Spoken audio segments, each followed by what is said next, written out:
പിതാവിൻ്റെയും പുത്രൻ്റെയും പരിശുദ്ധാത്മാവിൻ്റെയും നാമത്തിൽ ആമേൻ. പ്രിയപ്പെട്ടവരെ, നിങ്ങളെല്ലാവരും പരിശുദ്ധമായ ഈ സാന്നിധ്യത്തിലേക്ക് നിങ്ങളെ ഞാൻ ക്ഷണിക്കുകയാണ്. ഒരു യുവാവ് കഴിഞ്ഞ വെള്ളിയാഴ്ച 3 മണിക്കൂർ നീണ്ട നിത്യവും നടക്കുന്ന എല്ലാ വെള്ളിയാഴ്ചയും നടക്കുന്ന ദിവ്യകാരുണ്യ വിടുതൽ ശുശ്രൂഷയിൽ രോഗങ്ങൾ സുഖപ്പെടുന്നുണ്ട്, മനസ്സാന്തരങ്ങൾ നടക്കുന്നുണ്ട്. ഇവിടുത്തെ ഏറ്റവും വലിയ പ്രത്യേകത ചെറുപ്പക്കാർ വരുന്നതാണ്. ഒരു ചെറുപ്പക്കാരൻ 28 വയസ്സുള്ള ഒരു മകൻ എന്നോട് ഈ ആരാധന കഴിഞ്ഞപ്പം പറഞ്ഞൊരു കാര്യമുണ്ട്. ജീവിതത്തിൽ ആദ്യമായിട്ടാണ് ഞാൻ ദിവ്യകാരുണ്യ അനുഭവത്തിൽ ഈശോയെ തെളിമയോടെ കണ്ടത്. Praise the Lord.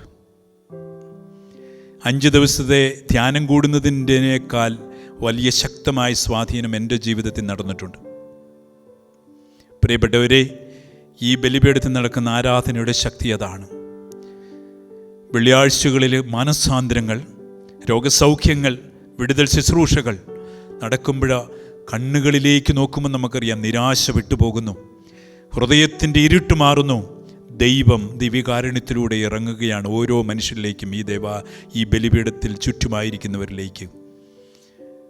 ദിവ്യകാരുണ്യനാഥനായ ഈശോയെ, എന്നെ കേട്ടുകൊണ്ടിരിക്കുന്നവരും നിൻ്റെ ആരാധനയിൽ പങ്കെടുക്കുന്നവരും ദിവ്യകാരുണ്യ കണ്ണുകളിലേക്ക് നോക്കുന്ന ഓരോരുത്തരെയും, ലോകത്തിൻ്റെ വിവിധ ഭാഗങ്ങളിലിരിക്കുന്നവരെ, മുറികളിലായിരിക്കുന്നവരെ, കുടുംബത്തിലായിരിക്കുന്നവരെ, ഈ ക്യാമറയിലൂടെ കാണുന്നവരെ, ഈ മൊബൈലിലൂടെ ഇത് ദർശിക്കുന്നവരിലേക്കൊക്കെ നിൻ്റെ ശക്തി ഒഴുകി ഒരാളെങ്കിലും സൗഖ്യപ്പെടണമേ, ശരീരം കൊണ്ടും മനസ്സിലും. Praise the Lord. ദൈവം സമൃദ്ധമായി നിങ്ങളെ ഓരോരുത്തരെയും അനുഗ്രഹിക്കട്ടെ, കൃപയൊഴുകട്ടെ, വിശ്വാസ ശക്തി പ്രാപിക്കട്ടെ. നമുക്ക് പ്രാർത്ഥിക്കാം. കാരുണ്യമുള്ള ഈശോയെ, നിന്നെ ഞങ്ങൾ ആരാധിച്ച് മഹത്വപ്പെടുത്തുന്നു, നിന്നെ ഞങ്ങൾ സ്തുതിക്കുന്നു. ഇത്ര വലിയ അനുഗ്രഹിക്കപ്പെട്ട ഒരു ജനമാക്കി ഞങ്ങളെ മാറ്റിയതിന്, അധ്വാനിക്കുന്നവരും ഭാരം വഹിക്കുന്നവരുമായി നിങ്ങളെല്ലാവരും എൻ്റെ പക്കൽ വരട്ടെ എന്ന് നിരന്തരമായി വചനത്തിലൂടെയും ദിവ്യകാരുണ്യത്തിലൂടെയും ഈ ലോകത്തിലുള്ള എല്ലാ മനുഷ്യരുടെയും കാതുകളിൽ ഓതിക്കൊടുക്കുകയും കണ്ണുകളിൽ വിടർത്തുകയും ചെയ്യുന്നുവല്ലോ ഈ ദിവ്യകാരുണ്യത്തിലൂടെ. കർത്താവേ, ഞങ്ങളെ ഓരോരുത്തരെയും അനുഗ്രഹിക്കണമേ, ഞങ്ങളുടെ മക്കളെ അനുഗ്രഹിക്കണമേ, വിശ്വാസമില്ലാത്തവരെ വിശ്വാസത്തിലേക്ക് നയിക്കണമേ, മദ്യപാനമില്ലാതായി തീരട്ടെ, വീടില്ലാത്തവർക്ക് വീട് ലഭിക്കട്ടെ. ഈ ആരാധനയിലേക്ക് ഒരുപാട് ജനം വന്ന് നിന്നെ തിരിച്ചറിയട്ടെ, സത്യദൈവത്തെ ആരാധിക്കട്ടെ, സത്യദൈവത്തെ അനുഭവിക്കട്ടെ. അങ്ങനെ കുടുംബത്തിലും ജീവിതത്തിലും ഹൃദയത്തിലും മനസ്സിലും മനുഷ്യൻ പ്രതീക്ഷയോടെ, അവരുടെ കണ്ണുകളിൽ പ്രതീക്ഷ വിടരട്ടെ, മുഖത്ത് പ്രകാശത്തിൻ്റെ പുഞ്ചിരി വീരട്ടെ, പ്രതീക്ഷയുടെ ഒരു ജീവിതം നയിക്കുവാൻ അവരെ അനുഗ്രഹിക്കണമേ. എൻ്റെ ദൈവം എന്നെ കൈവിടില്ല എന്ന് ഏത് ആത്മഹത്യയുടെ വക്കിൽ നിൽക്കുന്നവരും, ജപ്തി നോട്ടീസ് വന്നവരും, കടബാധ്യത വീട്ടാൻ നിവൃത്തിയില്ലാത്തവരും, മക്കളുടെ വിവാഹങ്ങൾ നടക്കാത്തവരും, അതോടൊപ്പം തന്നെ മാനസിക രോഗികളിൽ പൈശാചിക ബന്ധനം കൊണ്ടും മറ്റ് കൂടോത്രം ആഭിചാര ക്രിയകൾ ഇവ കൊണ്ട് ദുഷ്ടശക്തിയുടെ ആക്രമണങ്ങൾ കൊണ്ടൊക്കെ തകർന്ന കുടുംബങ്ങളെയും മനസ്സുകളെയും ഈ ദിവ്യകാരുണ്യത്തിലൂടെ അവിടുന്ന് പ്രകാശിപ്പിക്കുകയും രക്ഷിപ്പിക്കുകയും ചെയ്യുവാനുള്ള ഞങ്ങളുടെ ശുശ്രൂഷയെ വിജയിപ്പിക്കണമേ. കർത്താവായ ക്രിസ്തു വഴി സമർപ്പിക്കുന്ന പ്രാർത്ഥന കേട്ടുള്ളണമേ. ആമേൻ. പ്രിയപ്പെട്ടവരെ, വീണ്ടും ഒരു ചിന്തയും കൂടെ മോറിയ മലയിൽ നിന്നും അബ്രാഹവും ആ മകൻ ഇസ്ഹാക്കും നമുക്ക് നൽകുന്നുണ്ട്. മലമുകളിൽ കയറി ചെന്ന് മകനെ ബലിയർപ്പിക്കാനായിട്ട് കിടത്തി. കത്തിയുയർത്തിയപ്പോൾ ആ വിശുദ്ധനായ ആ പിതാവിൻ്റെ കയ്യിൽ ആകാശം തുറന്ന് സ്വർഗവാസികൾ ഇറങ്ങി വന്ന് കയ്യിലുടക്കി, കയ്യിൽ പിടിച്ചു. എന്നിട്ട് പറഞ്ഞു, ചെവിയിൽ മന്ത്രിച്ചു, പ്രകാശിതമായ ഒരു കുഞ്ഞാട് പെടുന്നനെ ആ ബലിപീഠത്തിന് ചാരയും. ഇതാണ് ദൈവം. മറക്കരുത്, പ്രതീക്ഷ നഷ്ടപ്പെടുമ്പോൾ, പ്രതീക്ഷകൾ അസ്തമിക്കുമ്പോൾ, എല്ലാം തീർന്നെന്ന് കരുതുമ്പോൾ, നാം ഒറ്റപ്പെട്ട് നിൽക്കുമ്പോൾ, നമ്മുടെ ജീവിതത്തിൽ അങ്ങനെയുള്ള അനുഭവങ്ങളുണ്ട്. ജീവിതത്തിൽ എല്ലാം തീർന്നുവെന്ന് കരുതും നമ്മൾ. ആ സമയത്താണ് നമ്മൾ ആത്മഹത്യയ്ക്ക് ഒരുങ്ങുന്നത്, വീട് വിട്ടു പോകുന്നത്, ഒളിച്ചു പോകുന്നത്, അല്ലെങ്കിൽ അവരനെ നമ്മൾ വകവരുത്തുന്നത്. പ്രിയപ്പെട്ടവരെ, ആ സമയത്ത് ഒരു കുഞ്ഞാടിനെ ദൈവം നൽകും, ദൈവം ഇറങ്ങും. അത് പഠിപ്പിക്കുന്ന സ്കൂളാണ് മോറിയാമല. എൻ്റെ ജീവിതത്തിലെ എല്ലാ പ്രതീക്ഷകളും അസ്തമിക്കുമ്പോൾ, എല്ലാ വാതിലുകളും അടയുമ്പോൾ, എല്ലാവരും എന്നെ ഒറ്റപ്പെടുത്തുമ്പോൾ,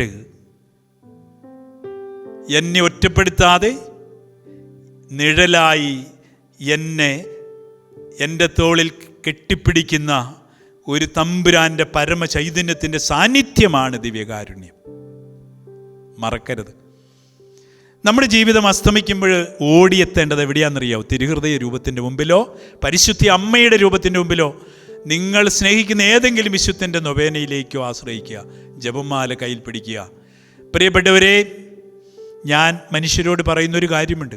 31 ദിവസം 3 ജപമാല ചൊല്ലിയാൽ ദൈവം ഈ പ്രതീക്ഷ അസ്തമിച്ച് ഇടപെടൽ ആ ഒരു സാന്നിധ്യത്തിൽ പ്രതീക്ഷയായിട്ട് പുലർകാല മഞ്ഞുപോലെ ദൈവം ഇറങ്ങി വരും. അതെ, വലിയ പ്രകാശമായി ഉത്ഥിതൻ തെളിയും നിങ്ങളുടെ ജീവിതത്തിൽ. ഇത് അച്ഛൻ്റെ അനുഭവത്തിലൂടെ പറയുന്നതാ. ഒറ്റപ്പെടലുകൂടി അച്ഛൻ കടന്നു പോയിട്ടുണ്ട്. എല്ലാവരും മാറ്റി നിർത്തിയ അനുഭവങ്ങളുണ്ട്. പ്രതീക്ഷകൾ നഷ്ടപ്പെട്ട രാത്രികളുണ്ട്. പക്ഷേ പ്രഭാതത്തിൽ ദൈവം ആരെയെങ്കിലും അയക്കും. പ്രിയപ്പെട്ടവരെ, പ്രാർത്ഥിക്കുന്നവരിലേക്ക്, നീതിമാന്മാരിലേക്ക്, തൻ്റെ മക്കളിലേക്ക് സംരക്ഷണം കൊടുക്കാൻ മാലാഖമാരാകുന്ന ദൂതന്മാരെ ദൈവം അയച്ചിരിക്കും. സങ്കീർത്തകൻ്റെ വിലാപത്തിൽപ്പെട്ടതാണ്, പ്രാർത്ഥനയിൽപ്പെട്ടതാണ്. അതുകൊണ്ട് എന്നെ കേട്ടുകൊണ്ടിരിക്കുന്ന ആരും തന്നെ എല്ലാം നഷ്ടപ്പെട്ടെന്ന് കരുതരുത്. എല്ലാം നഷ്ടപ്പെടുത്തുന്ന തുടങ്ങുന്നതാണ് ദൈവം. മനുഷ്യൻ ഹീറോ അല്ല, ദൈവമാണ് ഹീറോ. മനുഷ്യൻ സീറോയാകും. അതുകൊണ്ട് പ്രിയപ്പെട്ടവരെ, കണക്ക് കൂട്ടലുകൾ പിഴയ്ക്കുമ്പോൾ, മക്കൾ നമ്മളെ തള്ളിപ്പറയുമ്പോൾ, ജീവിത പങ്കാളികൾ ഉറ്റവരും നമ്മളെ മാറ്റി നിർത്തുമ്പോൾ, നിങ്ങളുടെ വഴിമുട്ടിയെന്ന് നിങ്ങൾക്ക് തോന്നുമ്പോൾ, വഴിപോക്കനായി ദൈവം കടന്നു വരും. എമ്മാവോസ് അനുഭവം പഠിപ്പിക്കും. അതുകൊണ്ട് എൻ്റെ ദൈവം പ്രതീക്ഷയുടെ ദൈവമാണ്. എൻ്റെ ദൈവം 100 വാതിൽ എനിക്ക് മുമ്പിൽ കൊട്ടിയടയ്ക്കുമ്പോൾ എനിക്ക് വേണ്ടി പല വാതിലുകളും തുറക്കുന്നതാണ്. അതാണ് ബെത്ലഹേം പഠിപ്പിക്കുന്നത്. ഇത് തന്നെയാണ് യേശുവിൻ്റെ ജീവിതം മുഴുവനും. മകളെ, ഇനിമേലിൽ പാപം ചെയ്യരുത്, ഞാനും വിധിക്കുന്നില്ല എന്ന് പറയുന്നതും. യേശുവിൻ്റെ ജീവിതത്തിൻ്റെ പരസ്യ ജീവിതത്തിൻ്റെ ഓരോ രംഗങ്ങളും അസ്തമിക്കാത്ത സ്നേഹത്തിൻ്റെയും അസ്തമിച്ചു പോയ ജീവിതങ്ങളെ ഉയർത്തുന്നതിൻ്റെയും പ്രതീകമാണ്, ഇടപെടലാണ്. ഇത് നിങ്ങളുടെയും ജീവിതത്തിൽ ദിവ്യകാരുണ്യത്തിലൂടെ നടക്കട്ടെ. ആമേൻ. കാരുണ്യവാനായ ഈശോയെ, ദിവ്യകാരുണ്യനാഥ, ഈ നിമിഷം എന്നെ കേട്ടുകൊണ്ടിരിക്കുന്ന ഈ ലോകം മുഴുവനെയും എൻ്റെ പൗരോഹിത്യ ജീവിതത്തിലൂടെ നിൻ്റെ കരങ്ങളിലേക്ക് തരുന്നു. ഈ ഒരു അവസരം എനിക്കായി നീ ഒരുക്കിയതിനെ ഓർത്ത് നന്ദി പറയുന്നു.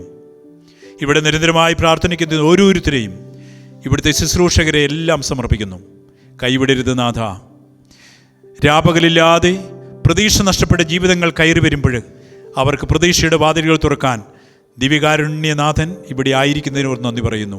കരങ്ങളുയർത്തി നമുക്ക് സ്തുതിച്ചുകൊണ്ട് പ്രാർത്ഥിക്കാം. യേശുവേ നന്ദി, യേശുവേ ആരാധന, ആരാധന, ആരാധന, ആരാധന. ക്രൂശിതനായ ഈശോയെ മഹത്വം, മഹത്വം.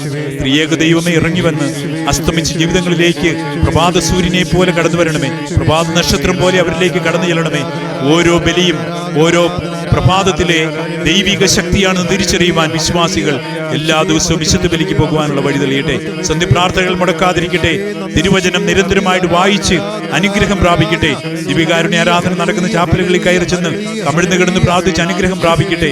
ദിവ്യകാരുണ്യനാഥനായ ഈശോയെ, നിന്റെ കൃപ കൊണ്ട്, നിന്റെ കരുണ കൊണ്ട് നിറയ്ക്കണമേ എന്ന് പ്രാർത്ഥിക്കുന്നു. പൈശാചികത വിട്ടുപോകട്ടെ, വിട്ടുപോകട്ടെ. ബന്ധിച്ച് പ്രാർത്ഥിക്കുന്നു. ക്രൂശിതനായ ഈശോയെ, നിന്റെ തിരുമുറിവിന്റെ ശക്തിയാൽ മനസ്സിനെ വിശുദ്ധീകരിച്ച് അനുഗ്രഹിക്കണമേ എന്ന് പ്രാർത്ഥിക്കുന്നു. യാത്ര ചെയ്യുന്നവർ ഇത് കണ്ടുകൊണ്ട് യാത്ര ചെയ്യുന്നവരിലേക്ക് കൃപയൊഴുകട്ടെ കർത്താവേ. എല്ലാ വാഹനങ്ങളെയും അനുഗ്രഹിക്കണമേ. വീട് പണി നടക്കുന്നവരെ അനുഗ്രഹിക്കട്ടെ കർത്താവേ. ബന്ധങ്ങൾ ഊട്ടിയുറപ്പിക്കട്ടെ. തകർന്ന ദാമ്പത്തിക ജീവിതങ്ങൾ ഒന്നായി തീരട്ടെ എന്ന് പ്രാർത്ഥിക്കുന്നു. മനസ്സിന്റെ കെട്ടുകൾ അറിയട്ടെ. വൈകാരികതയുടെ അപക്വതകൾ മാറ്റട്ടെ. മാനസിക രോഗങ്ങൾ ഇല്ലാതായി തീരട്ടെ. യേശുവേ, ക്യാൻസർ ബാധിച്ചവർ സുഖപ്പെടട്ടെ. ഒരുപാട് ക്യാൻസർ ബാധിച്ചവർ സുഖപ്പെടുന്ന ഈ ദേവാലയത്തിൽ, ഈ ദിവ്യകാരുണ്യ ആരാധനയിൽ ഞാൻ പ്രാർത്ഥിക്കുന്നു. കിഡ്നി ബാധിതരെ സമർപ്പിച്ച് പ്രാർത്ഥിക്കുന്നു. മാനസിക രോഗികളെ സമർപ്പിക്കുന്നു. അലർജി രോഗത്തെ സമർപ്പിച്ച് പ്രാർത്ഥിക്കുന്നു. ബന്ധിക്കുന്നു കർത്താവേ. പരിശുദ്ധ കുർബാനയുടെ ശക്തിയാൽ പൈശാചികത വിട്ടുപോകട്ടെ. കൂടോത്രവും ആഭിചാര ക്രിയകൾ കൊണ്ട് പരിണിത ഫലം അനുഭവിക്കുന്ന വ്യക്തികളെയും കുടുംബങ്ങളെയും വിശുദ്ധീകരിക്കട്ടെ. പൂർവികരുടെ പാപത്തിന്റെ പരിണിത ഫലം അനുഭവിക്കുന്ന കുടുംബങ്ങൾ, വിശ്വാസം നഷ്ടപ്പെട്ടവര്, കൂദാശകളിൽ നകന്നു കഴിയുന്നവര്, ദൈവത്തെ തള്ളിപ്പറയുന്നവര്, സഭയെ സ്നേഹിക്കാത്തവര്, സഭയിൽ നകന്നു കഴിയുന്നവര്, കർത്താവേ, തീവ്രവാദം കൊണ്ട് ജീവിതം നഷ്ടപ്പെടുന്നവര്, ക്രൈസ്തവരെ പീഡിപ്പിക്കുന്ന സഹോദരങ്ങളെ പൂർണ്ണമായി സമർപ്പിച്ച് പ്രാർത്ഥിക്കുന്നു. കർത്താവേ, ഈ ശുശ്രൂഷയെ നീ വികസിപ്പിക്കണമേ, അനുഗ്രഹിക്കണമേ, ആകാശത്തേക്ക് നീ ഏറ്റെടുക്കണമേ, സ്വർഗം തുറന്ന് അനുഗ്രഹിക്കണമേ. നിന്റെ ഹൃദയത്തിലേക്ക് തരുന്നു. ഒരു രോഗിയെങ്കിലും സുഖപ്പെടട്ടെ കർത്താവേ.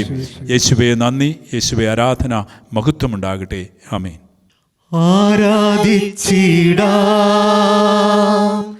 താണുവണങ്ങിടാം,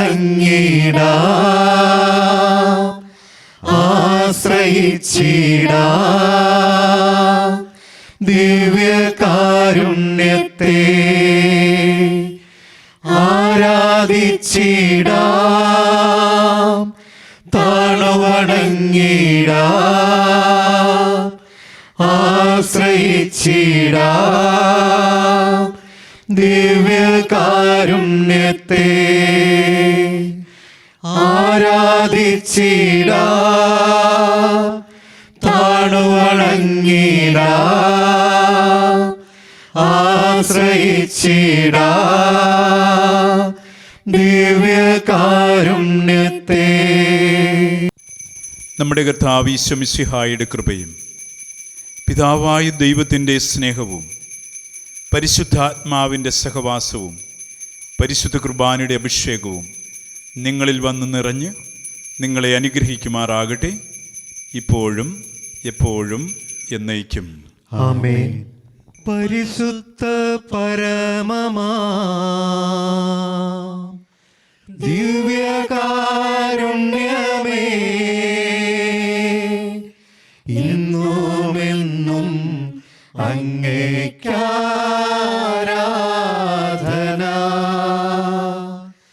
പരിശുദ്ധ പരമമാ ദിവ്യകാരുണ്യമേ, ഇന്നുമെന്നും അങ്ങേക്കാരാധന.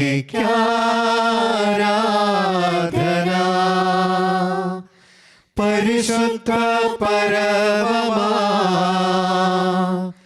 ദിവ്യകാരുണ്യമേ, എന്നുമെന്നും അങ്ങേക്കാരാധന.